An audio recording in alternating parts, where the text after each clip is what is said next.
Hi, welcome back to the Spring Boot tutorial. In this video, we will discuss about the add request param annotation with example.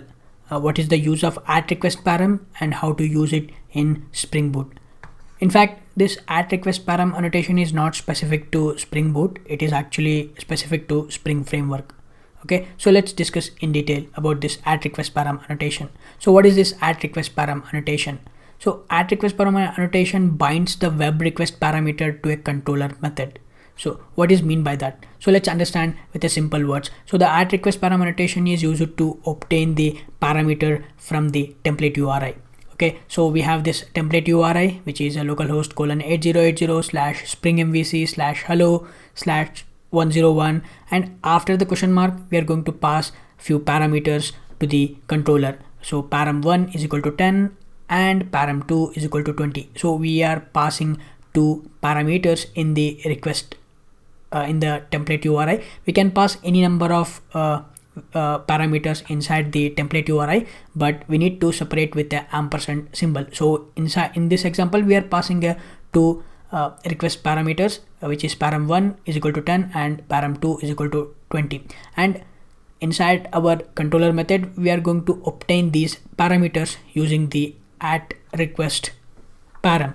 So let's go ahead and see the example. So before that, this request param also having a few optional elements, which is a default value, name, required, and value. So let's look at all these inside our IDE. Let's go ahead and create a Spring Boot project and let's look at the example for this add request param annotation.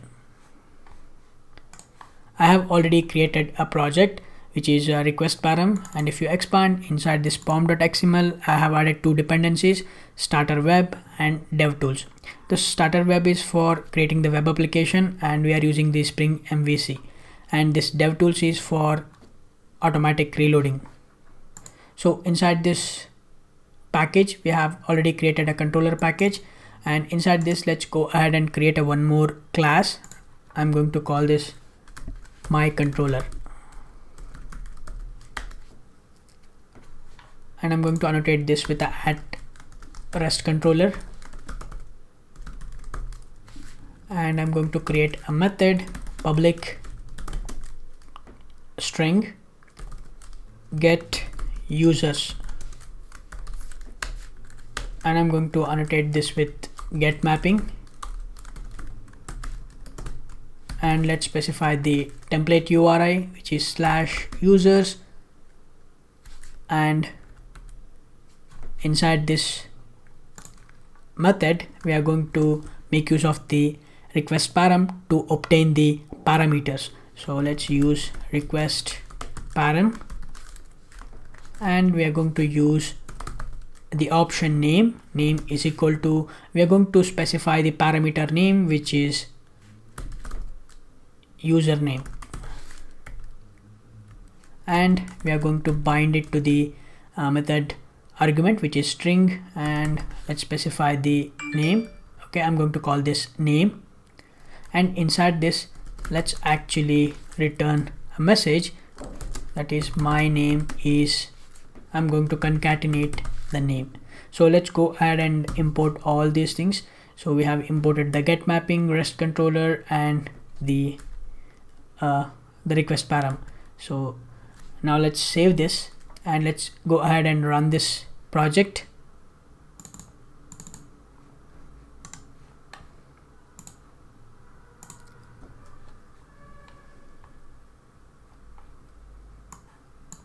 Alright, the application is started. Let's go to the Postman. Let's specify the template URI localhost :8080/users, and after the question mark, we are going to pass the parameters, which is user name is equal to, I'm going to pass my name, which is Bhushan, and when I click on this send, we do get a message, my name is Bhushan. Okay, so let's go back to our STS Spring Tool Suite, and what we'll do is right now we are using the name option. So if our method argument name and the parameter name both are same, then we don't have to specify this name. So let's get rid of this. Okay, so now the user is passing the username. Instead of that, if the user pass the name, then it will work. So let's go ahead and try that. Let me save this and let's go to our Postman, and here if the user pass, instead of username, if the user pass name, and let me change this to Bharat this time. So let's see the changes. And when I click on this send, we do get my name is Bharat. Okay, awesome. So like I said, we can pass any number of parameters inside the template URI. Let's look at the by passing a different parameters, like passing more than one parameters. Let's say assume that the user is passing 2 parameters inside the template URI, and we can use a one more request param, and we are going to access it long age, and here we're going to concatenate message like I am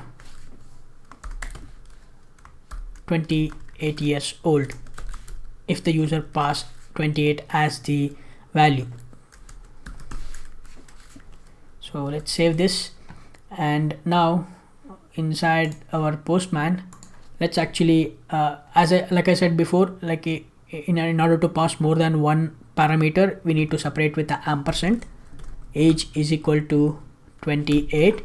When the user click on this send, we do get a message, my name is Bharat, I am 28 years old. Okay, so by default all the request param having the option of required to true, and if the user, let's say if the user did not type like here, this method is accepting 2 parameters, like this is taking 2 parameters. Let's suppose if the user passes only 1 parameter, then let's see what will happen. So inside the Postman, like the user will not send age.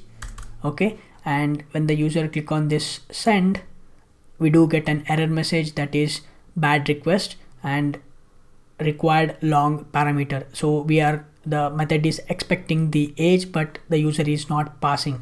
So in order to avoid this error message, we can pass the option required to false. Okay, so inside this request param, we can pass the option required, and we can set this to false. Okay, so now let's save this, and if I go to the Postman and when I send a request, it will not get any errors, but we do get null. Okay, so because we are using a long wrapper class, by default this will return null. Okay, so we can set the required to false in order to if you don't want to receive the value. Okay, and we can also provide a default values. Let's say if the user don't pass us the if the user does not pass any value, then we can specify the default value. So instead of required, we can pass the default value, and let's say the default value, it will be 28. The default value